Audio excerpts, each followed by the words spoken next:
You probably think your credit card balance is too big to ever disappear. Every payment feels like it barely makes a difference. Then another statement arrives, and somehow you owe almost the same amount again. But what if the real problem isn't how much you owe? What if it's one habit you've never noticed?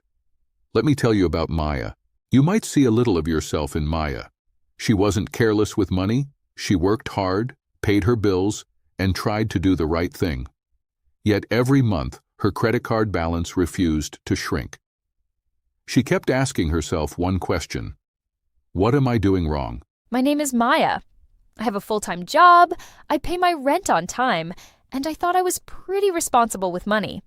My credit card started as something for emergencies. Then it slowly became something I used for groceries, gas, birthdays, and little rewards after stressful weeks. Before I knew it, the balance was bigger than I ever expected. Every payday felt exactly the same. I'd send a payment to my credit card and feel proud for a few minutes. Then I'd use the card again before the next paycheck arrived. Groceries, coffee, a few online orders. Nothing seemed expensive by itself. Somehow, the balance always found its way back. The hardest part wasn't the growing interest. It was the feeling that I wasn't making progress. I stopped checking the balance because it made me anxious. I told myself next month would be different, but next month looked exactly like the last one. Then something happened that forced me to pay attention. One evening, I printed every credit card statement from the past 6 months. I spread them across my table. For the first time, I wasn't guessing anymore. I could actually see where my money had been going. The pattern surprised me. I expected to find one huge mistake. Instead, I found dozens of tiny ones. Convenience meals, delivery fees, impulse shopping, subscriptions I'd forgotten about. None of them looked dangerous alone. Together, they were quietly stealing hundreds of dollars every month. I realized I didn't need a second job. I didn't need to win the lottery. I needed a simple plan I could actually follow, so I canceled the subscriptions I never used.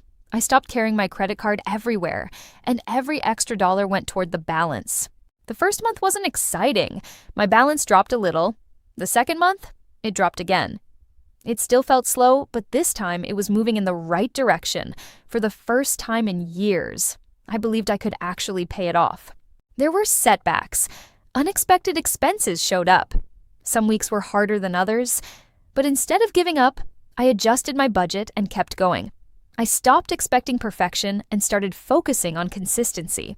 The day I made my final payment didn't feel like a movie ending. There were no fireworks, just relief. I finally opened my credit card app without fear. The balance said 0. More than the money, I had changed the habits that created the debt in the first place. If you're carrying credit card debt today, don't compare your story to someone else's. You don't have to erase the balance overnight. You just have to stop giving new debt a chance to grow. That's where real progress begins. You probably don't have one giant spending problem. You probably have a collection of small habits that seem harmless. That's actually good news.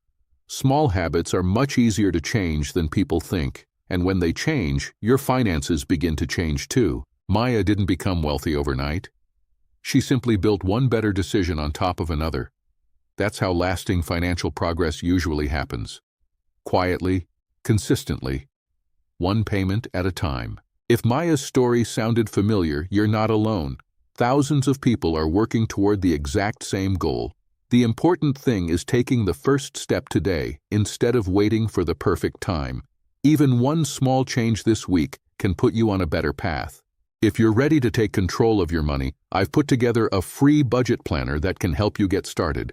You'll find the link in the description below, and if you enjoy practical money stories like this, subscribe to Rudy's Money Tips, and I'll see you in the next video.